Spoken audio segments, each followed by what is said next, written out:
안녕하세요. 송샘의 영재놀이터의 송샘입니다. 독서는 지식의 습득뿐만 아니라 의사소통 능력의 향상에도 영향을 미치는 매우 중요한 행위입니다. 특히 어렸을 때의 독서 습관이 청소년기와 성인까지 이어진다는 점에서 많은 부모님들이 자녀의 독서 습관에 많은 신경을 쓰고 계시지요. 또한 지적인 호기심을 채울 수 있는 가장 효과적인 방법이라는 점에서 폭넘을 독서량이 영재의 특성 중 하나로 인식되기도 합니다.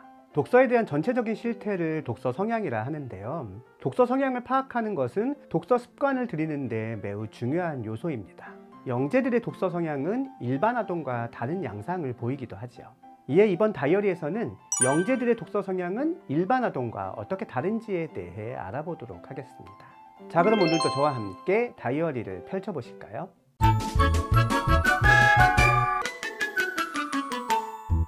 독서 성향은 크게 독서 흥미, 독서 경험, 독서 환경이라는 세 가지 요소로 나눌 수 있습니다. 독서 흥미는 책을 읽고 싶은 마음이나 책 읽기를 좋아하는 마음을 뜻하는데요. 이는 독서를 하게 하는 동기를 유발시킨다는 점에서 가장 중요한 요소입니다.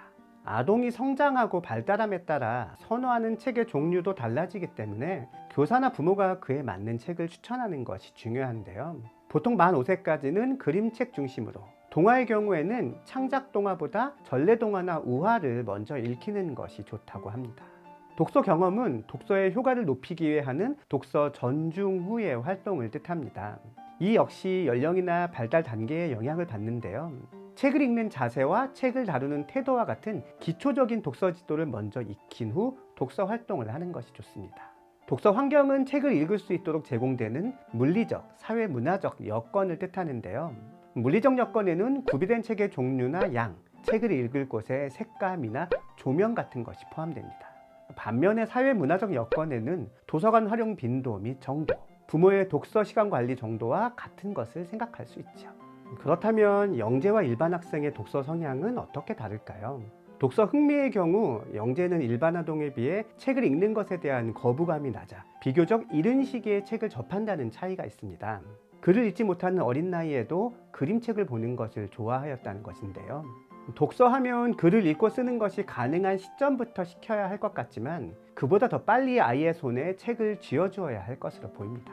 재미있는 점은 즐겨 읽는 책의 종류인데요. 영재가 일반 아동에 비해 수학이나 과학에 관련된 책을 선호하기는 하지만 그 정도가 유의미하게 크지는 않다는 점입니다. 그러므로 읽는 책의 종류보다는 책을 처음 즐겨 접하는 시기를 더욱 중요하게 생각해야 하겠습니다. 독서량이나 집중시간은 차이가 있을까요?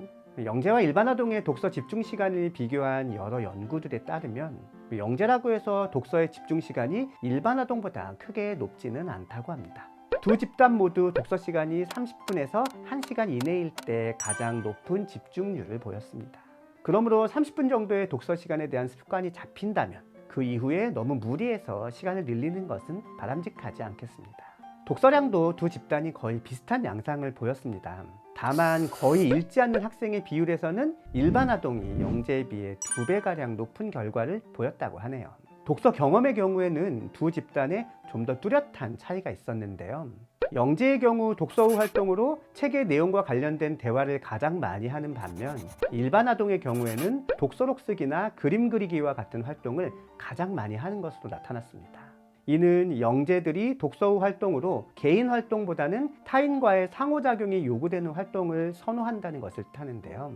아이에게 독서록 쓰기나 독서 일기 쓰기와 같은 개별 활동만 시키는 것보다는 아이와 함께 책의 내용에 대해 이야기를 나누는 것이 독서 습관에 더 큰 도움이 된다 할 수 있겠습니다.